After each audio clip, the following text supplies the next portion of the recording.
Australia വന്നിട്ടുള്ള ഞങ്ങളുടെ ആദ്യത്തെ ഈസ്റ്ററാണ് ഇത്. അങ്ങനെ ശനിയാഴ്ച വൈകിട്ട് ഞങ്ങളുടെ പള്ളിയിലെ ശുശ്രൂഷയൊക്കെ കഴിഞ്ഞു.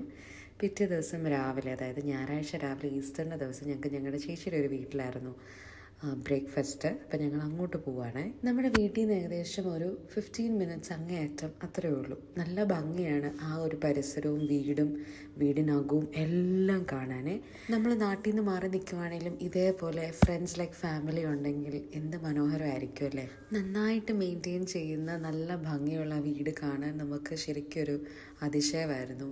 നോവയ്ക്കും ദിതിക്കും കളിക്കാനും കൂട്ടുകൂടാനും ഒക്കെ ഇഷ്ടംപോലെ ആൾക്കാരായിരുന്നു. അതുകൊണ്ട് വലിയ സന്തോഷത്തിലായിരുന്നു രണ്ടുപേരും. 50 ദിവസത്തെ നോമ്പൊക്കെ കഴിഞ്ഞ് നല്ല അപ്പവും ചിക്കൻ കറിയും കട്ട്ലറ്റും ഒക്കെ കഴിക്കുമ്പോൾ ഒരു രക്ഷയില്ല, ഒരു ഫീലിംഗ്.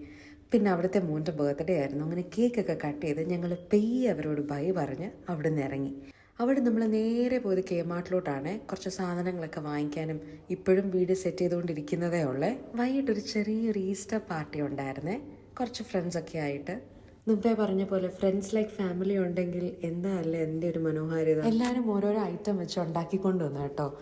നല്ല ടേസ്റ്റുള്ള കപ്പ ഉണ്ടായിരുന്നു, മീൻകറി ഉണ്ടായിരുന്നു, അപ്പം ഉണ്ടായിരുന്നു, ചിക്കൻ ഉണ്ടായിരുന്നു, പോർക്ക് ഉണ്ടായിരുന്നു. അങ്ങനെ ലിസ്റ്റ് ഇങ്ങനെ നീണ്ടു പൊക്കോണ്ടിരിക്കുക. അതിൻ്റെ ഇടയ്ക്ക് ഡാൻസ് ഉണ്ടായിരുന്നു, പാട്ടുണ്ടായിരുന്നു, എന്ന് വേണ്ട സർവ്വവിധ കലാപരിപാടികളും ഉണ്ടായിരുന്നു. അങ്ങനെ അതിമനോഹരമായ ഒരു ഈസ്റ്റർ ആയിരുന്നു.